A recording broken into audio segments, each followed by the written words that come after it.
हर शख्स को ज़िंदगी में अपने लिए अच्छा चाहिए। ये तो आपने सुना है कि आप यूनिवर्स को जो देते हैं वही वापस आपके पास लौट कर आता है। अच्छाई से बात करते हैं, कभी ना कभी आपने नोट किया होगा वो घूमकर वापस आपके पास आते हैं ना। यही यूनिवर्स का सिस्टम है। आप देखिए जितनी भी मेडिटेशन है, एफर्मेशन के लिए बार बार चैंटिंग का कहते हैं, वो क्या कहते हैं कि बार बार जो चीज़ रिपीट करेंगे वो आपके सबकॉन्शियस के अंदर जाएगी, वही आपका माइंड फिर करने लगेगा। आपके जिस्म में बड़ी ताकत है, पावर है। अब होता असल में ये है कि हमारे पास बहुत सी चाइनीज़ भी मेडिटेशंस के तरीके आते हैं, हिंदुइज़्म से भी बहुत से आते हैं, लेकिन इस्लाम हमें एक ऐसा रास्ता देता है जिसके ज़रिए से हम अपनी मेडिटेशन फोकस और यूनिवर्स के साथ जो अलाइनमेंट मांगते हैं वो बड़ी इजीली हो जाती है। हमारा आज का टॉपिक भी है वो इसी पर है।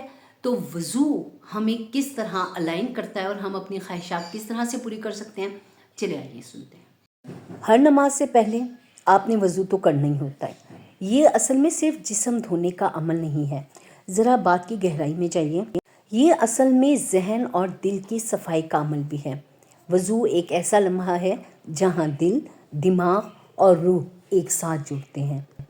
इस्लाम के हर काम में कोई ना कोई हिकमत है। वज़ू में क्या है कि रसूलुल्लाह सल्लल्लाहु अलैहि वसल्लम ने फरमाया, जब मोमिन वज़ू करता है तो इसके गुनाह इसके जिस्म से झड़ जाते हैं।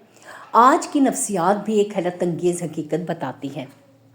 असल में पानी सिर्फ जिस्म को नहीं धोता, ये ज़हनी दबाव को भी कम करता है, नर्वस सिस्टम को पुरसकून करता है और जहन को वाज़े बनाता है। जब नर्वस सिस्टम पुरसकून होता है तो वो यूनिवर्स के साथ अलाइन होता है। अब साइकोलॉजी ऑफ वज़ू है क्या, यानी वज़ू की नफ्सियात असल में है क्या। जब पानी चेहरे पर पड़ता है, जिस्म का डाइविंग रिफ्लेक्स जो है वो फाल होता है, जिससे तवाज़ुन, सुकून और फोकस वापस आता है। असल में ये महज इबादत नहीं है, ये अल्लाह का बनाया हुआ नफ्सियाती और रूहानी इलाज भी है। अक्सर लोग मुराकबे की बात करते हैं, लेकिन इस्लाम ने हमें असल मुराकबा बहुत पहले सिखा दिया था। खुशू, चंद लम्हे खामोशी की, हल्की सांसें और अल्लाह को याद करना। असल बुनियाद ये है कि दिल और दिमाग को दुनिया के शोर से निकालकर रूह से जोड़ना। वज़ू के बाद जहन की तब्दीली किस तरह रूनुमा होती है। असल में वज़ू के फ़ौरन बाद दिमाग एक पुरसकून हालत में दाखिल होता है, वही हालत जिस तक पहुंचने के लिए आज दुनिया भर में मुराक़बा किया जाता है।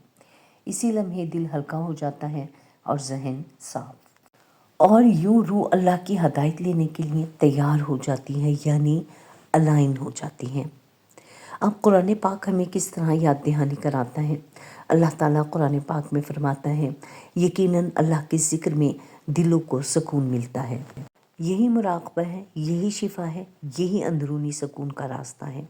तो गोया जब आप अगली बार वज़ू करें तो उसमें जल्दी ना करें, पानी को महसूस करें, सांसें आहिस्ता करें, जहन को खामोश होने दें। आप सिर्फ नमाज की तैयारी नहीं कर रहे, आप सुकून की तैयारी कर रहे हैं। आपने अक्सर देखा होगा कि बहुत से रिचुअल्स बताए जाते हैं, ये टोटके बताए जाते हैं, लेकिन उसमें कभी गुमान ये होता है कि आया हम ये शरीयत के रास्ते पर हैं या नहीं। आज हम आपकी ख्वाहिशात की तकमील, नफ्सियात के लिहाज से वज़ू, मुराक़बा और नीयत की ख्वाहिशात को कैसे पूरा किया जाए उसको बयान करेंगे। तो आज हमारी वीडियो में हम आपको एक्सप्लेन करेंगे कि किस तरह वज़ू डिकोड करता है आपके तमाम तरीक़ों को। हर इंसान के दिल में कोई ना कोई ख्वाहिश छुपी होती है। किसी को रिस्क चाहिए, किसी को सुकून, कोई सेहत चाहता है और कोई अपनी ज़िंदगी बदलने का रास्ता ढूंढ रहा होता है।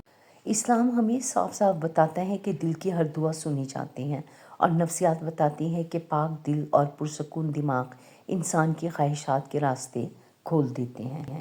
असल में वज़ू सिर्फ नमाज की तैयारी नहीं है, ये अल्लाह का बनाया हुआ एक रूहानी और नफ्सियाती सिस्टम है जो दिल को नरम करता है, दिमाग को पुरसकून करता है और इंसान की नीयत को ताकत देता है।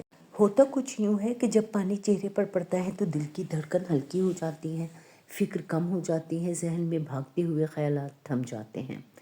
ये वो लम्हा है जहाँ खौफ धुल जाता है, दिल का बोझ उतर जाता है और आपका फोकस जो है वो बन जाता है और इंसान की अंदरूनी तवानाई साफ़ हो जाती है। अब जब हाथ धोते हैं ना तो माजी के बोझ छोड़ने की ये अलामत है, और जब आप सर का मस्सा करते हैं तो जहन का ये नया आगाज़ होता है। पाँव धोने का मकसद ये है कि ज़िंदगी में बरकत और मजबूत कदमों की अलामत है। ये सब इबादत भी है और एक रूहानी रीसेट भी। नफ्सियात यानी साइकोलॉजी कहती है कि जब इंसान पानी के लम्स को महसूस करता है ना, तो सांसों को आहिस्ता करता है। इस तरह जो उसका दिमाग है वो अल्फा स्टेट में चला जाता है। ये वही हालत है जिसे दुनिया मेडिटेशन कहती है और इस्लाम इसे खुशू, ज़िक्र और सकूत कहता है। इसी हालत में इंसान की दुआ सबसे ज़्यादा ताकतवर हो जाती है। इसी हालत में नीयत असर रखती है। इसी हालत में दिल अपनी ख्वाहिश अल्लाह के सामने सबसे ज़्यादा इखलास के साथ रखता है। इस बारे में इस्लाम क्या कहता है, आइए जानते हैं। दिल की नीयत सबसे कीमती है। नफ्सियात कहती है वाज़ेह नीयत दिमाग को रास्ता दिखाती है। और जब वज़ू के बाद इंसान दिल से दुआ मांगता है तो इसकी नीयत, इसका यकीन, इसकी तमन्नाई सब एक सिमत में चलने लगते हैं। यही मैनिफेस्टेशन का हकीकी और हलाल रास्ता है।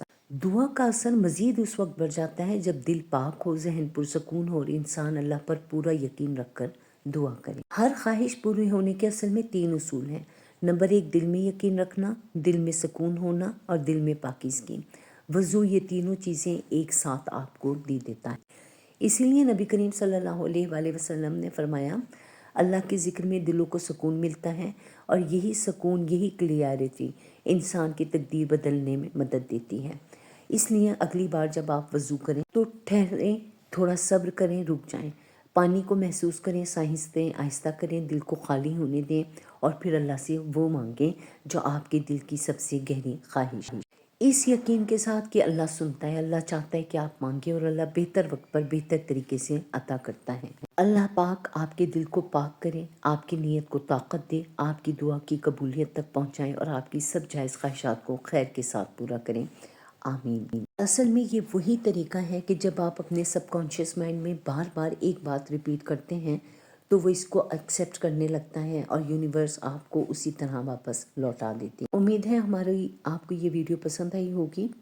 चैनल को सब्सक्राइब कर लें, वीडियो को लाइक कर लें और जिसका फ़ायदा चाहते हैं उसके साथ शेयर कर लें। अगली बार फिर मिलते हैं। इजाज़त दीजिए। अल्लाह हाफिज़।